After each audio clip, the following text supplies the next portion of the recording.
الله وبركاته.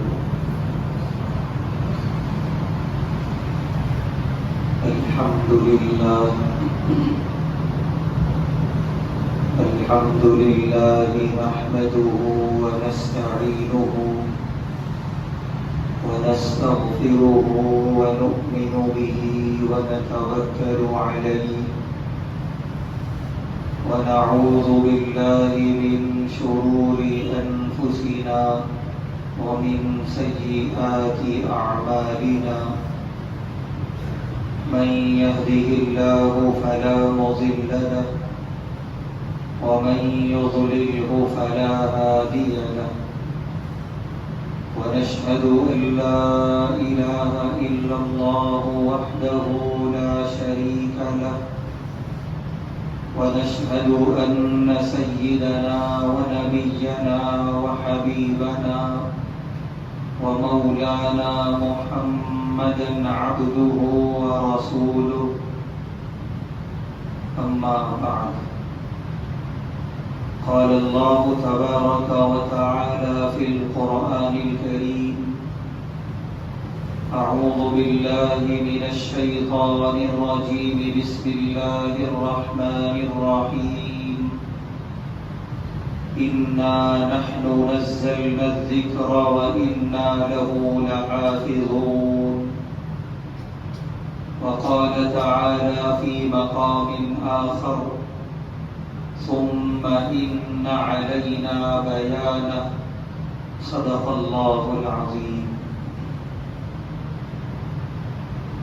ہر طرح کی تعریف اور حمد و ثنا اللہ بزرگ و برتر کے لائق ہے، جس کا کوئی شریک نہیں، جس کا کوئی ساجی اور ہمسر نہیں، جو ہمیشہ سے ہے اور ہمیشہ رہے گا۔ لاکھوں درود و سلام نازل ہوں ہم سب کے پیارے آقا، پیارے حبیب احمد مجتبی محمد مصطفیٰ صلی اللہ علیہ وسلم پر، اور آپ کے تمام صحابہ اور اہل بیت پر۔ محترم حضرات، اللہ تعالیٰ نے یہ دنیا بنائی اور اس میں انسانوں کی تخلیق کا آغاز فرمایا حضرت آدم علیہ السلام کے ذریعے۔ پھر اس کے بعد جس طرح اس دنیا کا ایک ابتدا ہے، ایک آغاز ہے، ایک شروعات ہے، اسی طرح اس دنیا کا ایک دن اختتام بھی ہے، ایک انتہا بھی ہے۔ ایسا نہیں جیسے دوسرے مذاہب والے کہتے ہیں اور مانتے ہیں کہ یہ دنیا چلی ہے اور چلتی رہے گی، ایسا ہرگز نہیں۔ قرآن میں اللہ نے بڑے جزم اور بڑی تاکید کے ساتھ فرمایا کہ ایک دن ہے جس دن پوری کائنات فنا ہو جائے گی۔ وہ دن یوم القیامہ، یعنی قیامت کے دن کے نام سے جانا جاتا ہے۔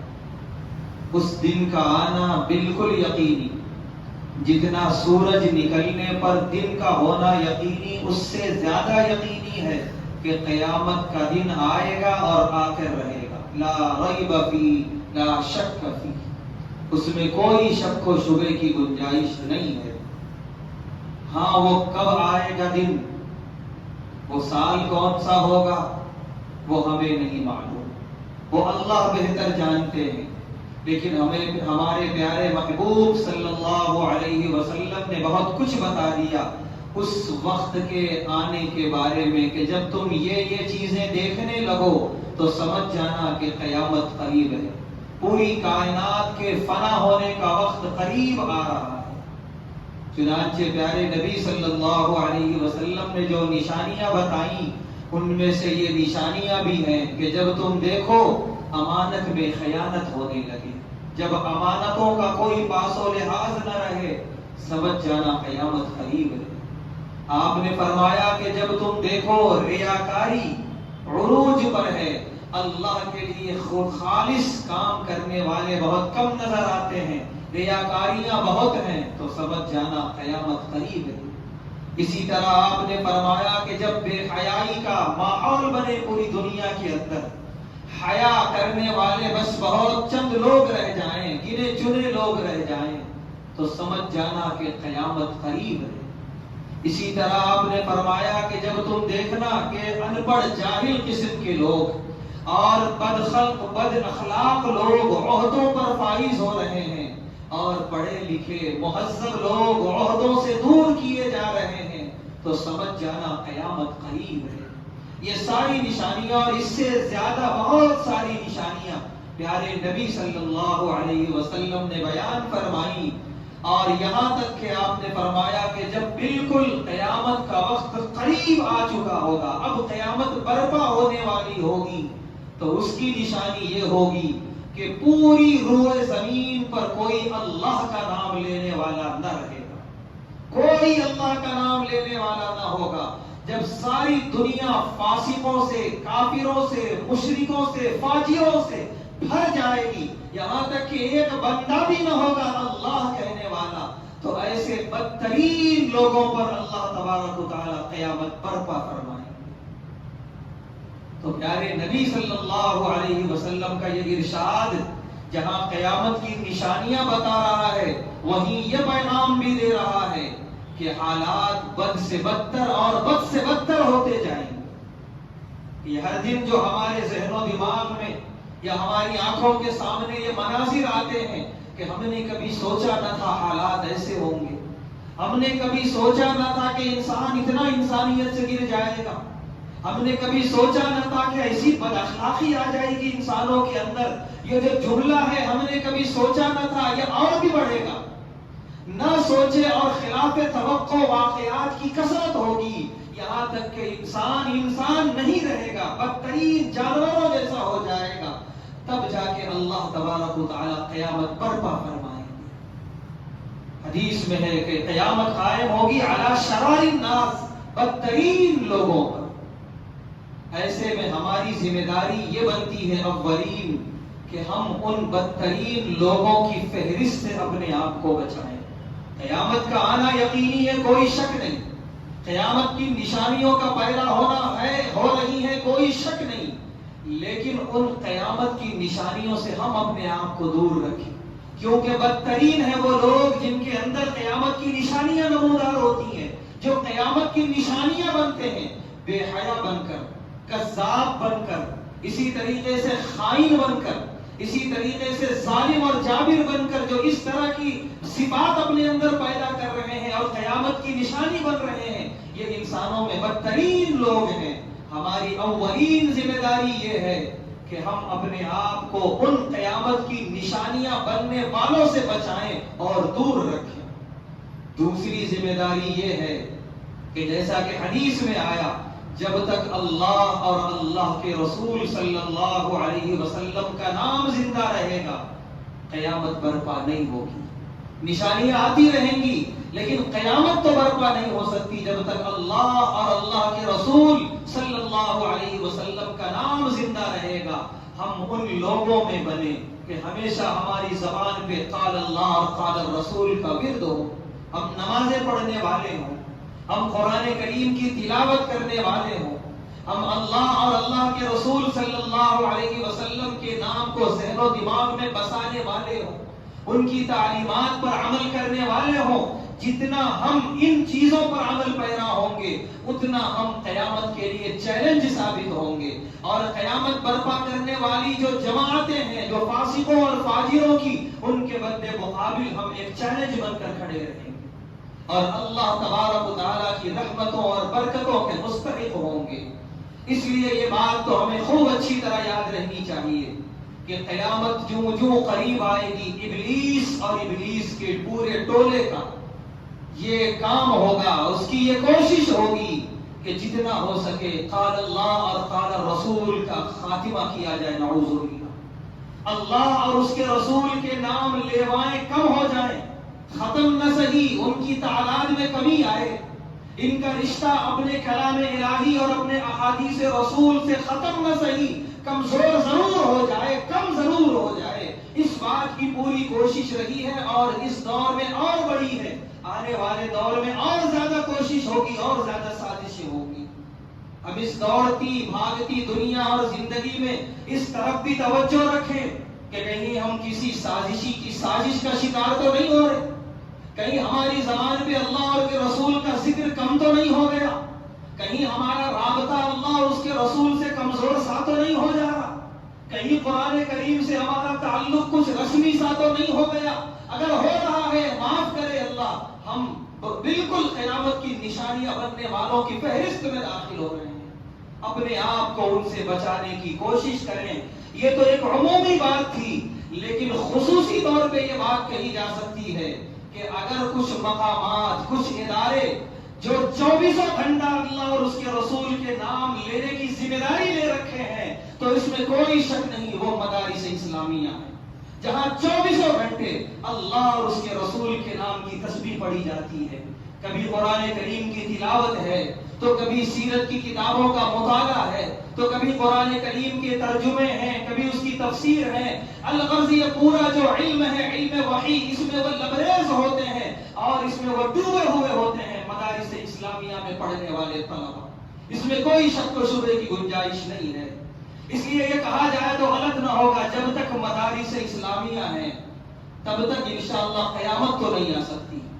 اور دوسری بات جو بڑی ذمہ داری سے کہنا چاہتے ہیں کہ جب تک مدارس اسلامیہ ہے کہیں بھی دنیا میں, وہاں کے رہنے والے مسلمانوں کے ایمان کا تحفظ ہے, اسلام کا تحفظ ہے اور اسلامی تہذیب کا تحفظ ہے. اس بات کو خوب اچھی طریقے سے سمجھنے کی کوشش کرنی چاہیے.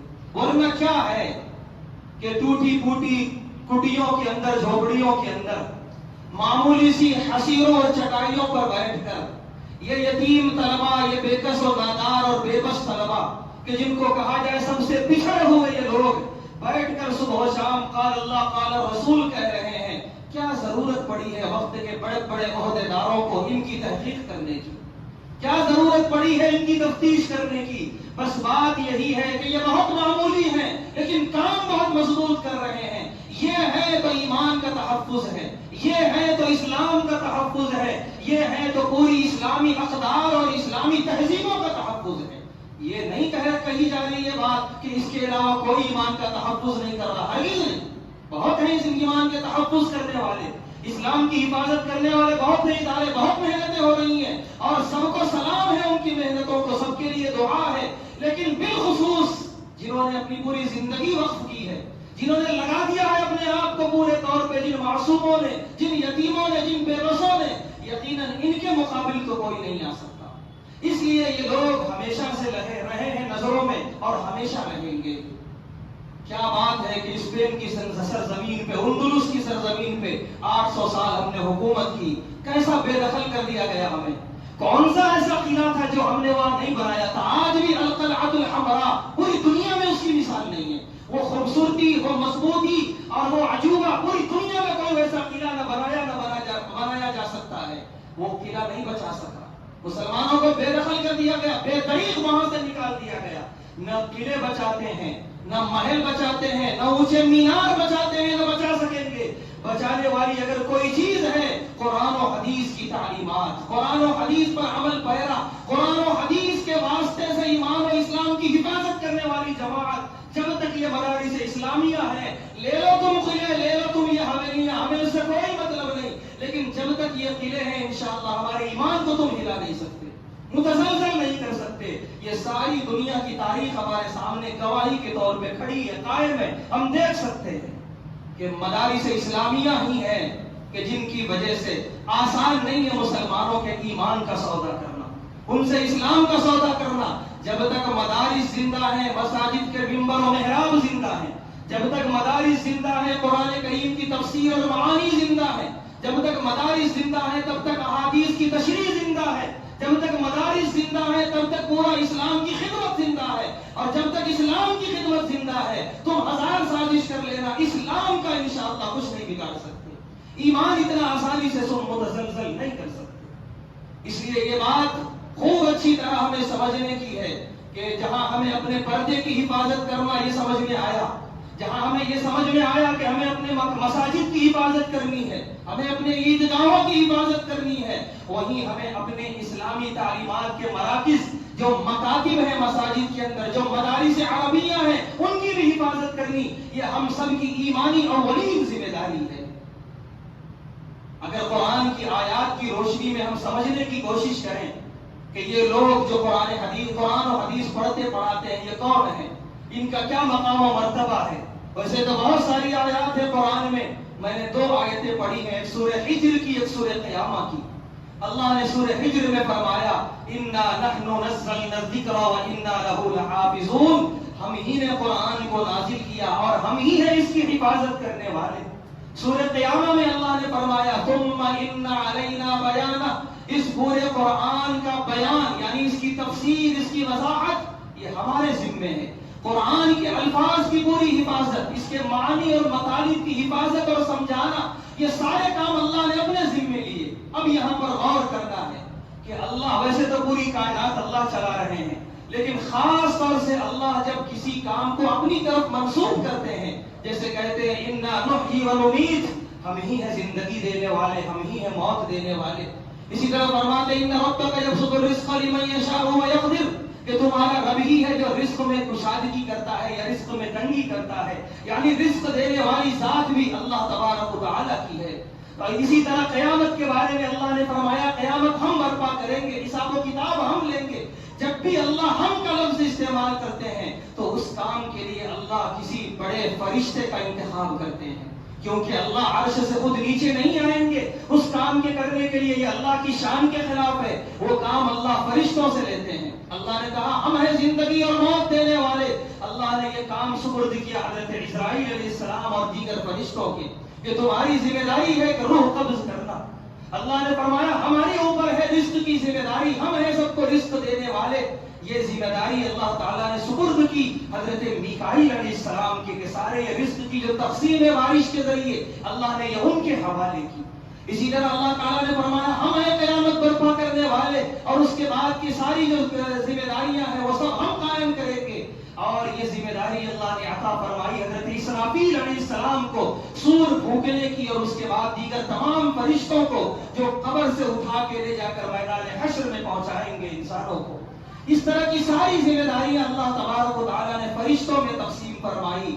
لیکن جب اللہ نے فرمایا ہم ہیں قرآن کی حفاظت کرنے والے، ہم ہیں قرآن کی تفسیر اور اس کے معانی بیان کرنے والے، تو پھر اللہ نے کسی فرشتے کو آسمان سے نہیں اتارا۔ یہ ذمہ داری اللہ نے کسی فرشتے کو نہیں دی۔ بہت عظیم ہے وہ لوگ جو حافظ قرآن ہوتے ہیں، وہ چاہے نہ سمجھتے ہوں اپنا مقام و مرتبہ، بہت بڑا مقام ہے رب کعبہ کی قسم۔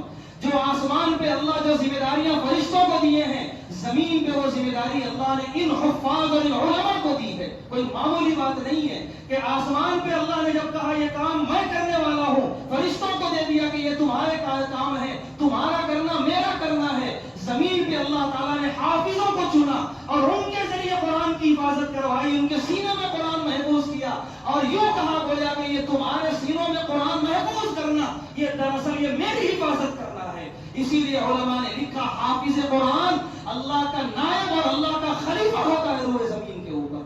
یہ جو اللہ نے وعدہ کیا اِنَّا نَحْنُ نَزَّلْنَا الذِّكْرَ وَإِنَّا لَهُ لَحَافِظُونَ، اس وعدے کی تکمیل کے لیے اللہ نے جبرائیل کو بلایا، نہ میکائیل کو، بلکہ اللہ نے ان حافظ قرآن کو چنا ہے۔ بہت بڑا مقام ہے رب کعبہ کی قسم حفاظ کا، اگر وہ سمجھ جائیں۔ اسی لیے جو حفاظ ہیں خوب اچھی طرح ذہن میں یہ بات رکھیں، کچھ نہ ملے دنیا کا، کچھ بھی نہ ملے، صرف قرآن مل گیا، خدا کی قسم سب سے بڑی دولت مل گئی، سب سے بڑی دولت۔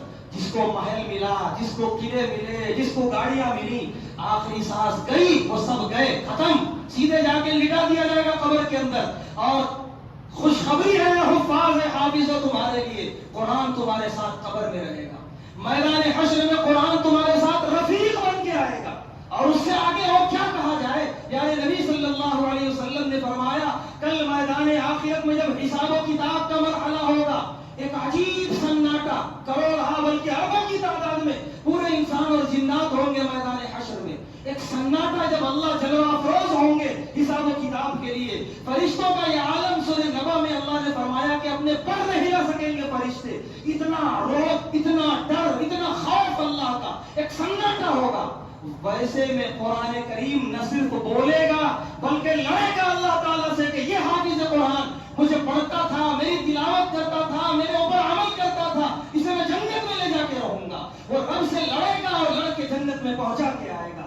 رب کعبہ کی قسم کسی کو نہ اس کا محل لے کے جائے گا، نہ زمینیں جائیداد لے کر جائیں گی، نہ کچھ اور لے کے جائے گا. ہاں لے کے جائے گا تو حافظ قرآن کو قرآن لے کر جائے گا. اسی لیے بہت عجیب سا دور ہے. حفاظ کو بڑی احساس کمتری میں مبتلا کیا جاتا ہے. تم کیا کرو گے، تم کیسے رہو گے؟ وہ ذمہ داری اللہ نے لی ہے. تم خود دیکھ لو کیسے رہ رہے ہو، کیسے جی رہے ہو. اپنی ذمہ داری خود ادا کر لو، حافظوں کو چھوڑ دو. ہاں بہت تمہیں ترس ہے، تم چاہتے ہو کہ ان کا ساتھ دو. یقیناً استقبال ہے. آپ انہیں دنیاوی تعلیمات سے آراستہ کرنا چاہتے ہیں، بالکل آراستہ کیجیے، آپ کا استقبال ہے. آپ انہیں اور بھی دیگر چیزوں سے نوازنا چاہتے ہیں، بلا شک و شبہ نوازیے، استقبال ہے. لیکن یہ تو نہ کہیے کہ تمہارا کیا ہوگا. وہ ہوگا جو تمہارا نہیں ہوگا. آخرت میں وہ اس کے ساتھ معاملہ ہوگا، یہ تو اس کی خوشخبری ہے. اور ان کے والدین کی، ان کے رشتہ داروں کے بارے میں جو احادیث ہیں پڑھے تو ہم پڑھتے رہ جائیں. بس بات یہ ہے کہ ایک مادیت کا دور ہے. آدمی صرف اپنا ذہن اور اپنا دماغ رکھتا ہے ظاہری دولت کی طرف، ظاہری پیسوں کی طرف، کہ یہ کیسے کمائے گا، یہ کیسے کھلائے گا. اسی الجھن میں وہ اپنے بچوں کو حافظ نہیں بنا پاتا. اسی لیے کہا جاتا ہے کہ حفظ قرآن بچوں کو کرانا ہے، پہلے جگر پیدا کیجیے. یہ نکالیے دماغ سے، کہاں سے کھائے گا، کہاں سے کھلائے گا، کیا کرے گا. اگر یہ ہے تو مت بنائیے. بہت سارے ہوتے ہیں کہ بچوں کو تو میں ڈال دیا حفظ کے لیے، لیکن ذرا کیا ہوگا فیوچر میں. جواب یہ ہے بچے کو نکال کے لائیے. کوئی ضرورت نہیں ہے اتنا کمزور ایمان رکھ کے، اتنا کمزور جگر رکھ کے بچوں کو حافظ بنانے کی. کوئی ضرورت نہیں ہے. ذرا بھی شک و شبہ ہے نکال لیجیے اور دنیاوی تعلیم میں لگا لیجیے اور مطمئن رہیے. جگر ہے اگر کہ رب کھلائے گا، وہ کھائے گا، یا میں اس کے لیے اور کچھ کروں گا حفظ قرآن کے ساتھ. اگر جگر ہے، عزم ہے، تو پھر دیکھیے اس کی دنیا بھی بنے گی اور آخرت بھی بنے گی. سب سے بڑی چیز آخرت بنے گی اس کی. تو اسی لیے یہ بہت بڑا مقام ہے حفاظ کا. اللہ کی نظر میں جو مقام جبرائیل و میکائیل کا آسمان پہ ہے، علماء لکھتے ہیں وہ مقام زمین پہ ان حفاظ کا ہے، ان علماء کا ہے. اللہ اور اس کے رسول صلی اللہ علیہ وسلم کی نظر میں مبارکباد ہے وہ حفاظ جو حافظ قرآن بنتے ہیں. اور وہ بھی مبارکباد کے مستحق ہے وہ مسلمان کہ جن کے بے انتہا تعاون سے مدارس چلتے ہیں. یقیناً وہ بلا واسطہ نہ صحیح بلا واسطہ ضرور وہ بھی بڑے ثواب کے مستحق ہیں کہ جنہوں نے ایسی مادیت کے دور میں اپنے اموال کی قربانی کے ذریعے مدارس اسلامیہ کو سہارا دیا کہ جس کے ذریعے آج ایمان زندہ ہے اور اسلام زندہ ہے. یقیناً ہندوستان کے مسلمان قابل مبارکباد ہیں کہ یہاں 800 سال حکومت کرنے کے بعد حکومت چلی گئی، لیکن ایمان الحمدللہ اسی طرح ہے، اسلام الحمدللہ اسی طرح ہے، ہماری نمازیں الحمدللہ اسی طرح ہے. اس لیے کہ اصل جو ہمارا ایمانی قلعہ تھا وہ محفوظ ہے. مسلمانوں نے پوری توانائی کے ساتھ اس کی حفاظت کی اور آج تک اس کی محافظ بنے رہے. اب پھر جو ہے ایک طرح کا ایک ذرائع ابلاغ اس کو نشانہ بنا رہا ہے. ہم تو یہی کہیں گے کہ آؤ ان بچوں کے قریب آؤ، ان کی صبح دیکھو، ان کی شام دیکھو، ان کے ساتھ وقت گزارو، تمہاری آنکھوں سے خود آنسو نکل آئیں گے. کوئی ایسا بھی ملے گا جس نے اپنے ماں باپ کو دیکھا ہی نہیں. کوئی ایسا بھی ملے گا جس نے اپنی ماں کو اپنے ہاتھوں سے قبر میں اتارا، پھر اس کا کوئی نہیں تھا، وہ بیچارہ یہاں آیا اور اپنے آپ کو اللہ اور اس کے رسول کے حوالے کر دیا. تمہارے بچے صبح اٹھتے ہیں، تمہاری گھر کے لوگ، تمہاری عورتیں بڑی محبت سے برش کراتی ہیں، چہرہ دھلاتی ہیں. آؤ کبھی ان بچوں کے ساتھ وقت گزارو. فجر سے پہلے یہ اٹھتے ہیں، مائیں نہیں ہوتی ان کا ہاتھ دھلانے کے لیے، کوئی اور نہیں ہوتا ان کا برش کرانے کے لیے. کس جگر سے یہ صبح کرتے ہیں، کیسے؟ کیا ان کو ماں باپ کی یاد نہیں آتی؟ کیا ان کو اپنے گھر والوں کی یاد نہیں آتی؟ یقیناً آتی ہے، لیکن انہوں نے وقف کر دیا اپنے آپ کو اللہ اور اس کے رسول کے نام پر. اور ایسے ہی قربانیاں دینے والوں کے ذریعے اللہ دین اسلام زندہ رکھتے ہیں. انہی سے مدد لیتے ہیں، انہی سے خدمت لیتے ہیں. ہم تو یہی کہتے ہیں کیا تم ادھر ادھر کی بکواس کر رہے ہو، نفرت پھیلاتے ہیں، یہ کرتے ہیں. آؤ یہاں صرف محبت ہی محبت ہے، یہاں اخلاق ہی اخلاق ہے، یہاں صرف ملنساری ہی ملنساری ہے. یہاں تو صرف یہی سکھایا جاتا ہے کہ کیسے اللہ اور اس کے رسول کے نام پہ جیا جائے، کیسے مارا جائے. یہاں تمہیں نفرت نام کی کوئی چیز نہیں ملے گی. کیوں جھوٹ بولتے ہو؟ کیوں لوگوں کے ذہن و دماغ کو تم الجھاتے ہو اور نفرتی بناتے ہو؟ قریب آؤ ان مدارس اسلامیہ کے، ان بچوں کے قریب آؤ، ان کے ساتھ صبح و شام گزارو، تم خود انہیں کے ہو جاؤ گے. اور جو قریب ہوئے ان کا دل پگھلا اور وہ یہ کہہ کر گئے کہ یہ لوگ انسانیت کے لیے ضروری ہیں. یہ ایسا نہیں کہ نعوذ باللہ کہ انسانیت کے لیے زہر ہیں. تو یہ ضرورت اس بات کی ہے کہ یہ مدارس اسلامیہ یہ سب ہمارے ایمان اور اسلام کی حفاظت کے لیے بے انتہا ضروری ہے.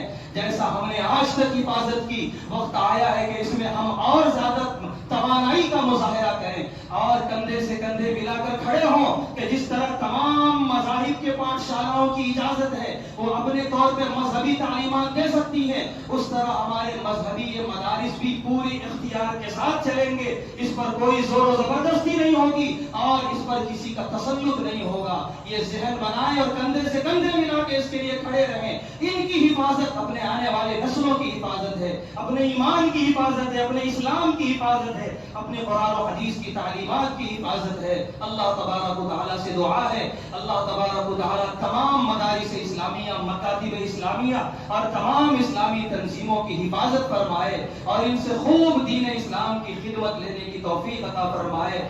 شریروں کے شر سے ہمیشہ کے لیے ان کو محفوظ فرمائے. وآخر دعوانا الحمدللہ.